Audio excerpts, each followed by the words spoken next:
આ તો પૂર્વ જન્મનો વાતો છે. આજને આજ આપણે ખેતરમાં બીજ વાવવું છે ને 12 મહિનાની કમાણી આપણે લઈ લેવી છે. એક દિવસની માલ કોઈ દિવસ એક દિવસની માલપા 12 માસની કમાણી મળતી નથી. એમ અનેક જન્મોથી વારંવાર આપણે અહીં આવતા જ પણ આપણને ખબર નહોતી.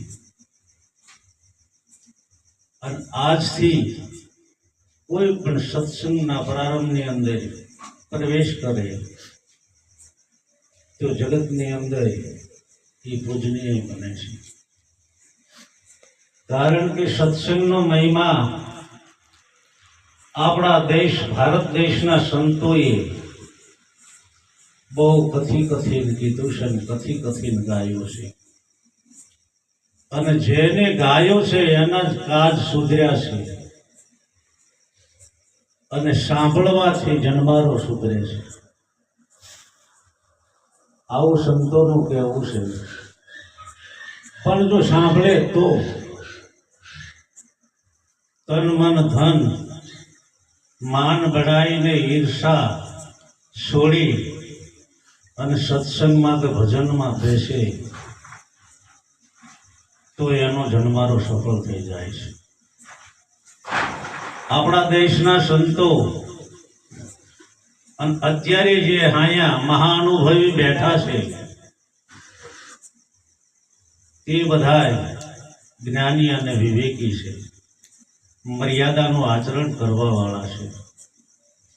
અને સંતોએ આ જ વાત આપણને પહેલેથી ભલામણ કરી છે કે ભાઈ પ્રેમની અંદર સર્વે વસ્તુ સમાણી છે. પ્રેમ વિના કોઈ નર પાવત નહીં.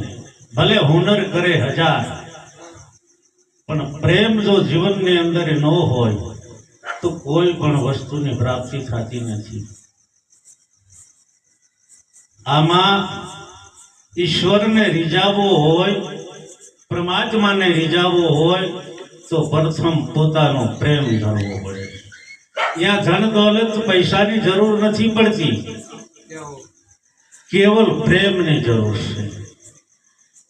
અને જોઈ લો આપણા ઇતિહાસના દાખલા સંતોના છે. મીરાબાઈએ કૃષ્ણને પ્રેમ ધર્યો હતો. એના હાડમાં જઈને ઝેર પી આવ્યો. અરે નરસિંહ માતાએ પ્રેમ ધર્યો હતો. એના 52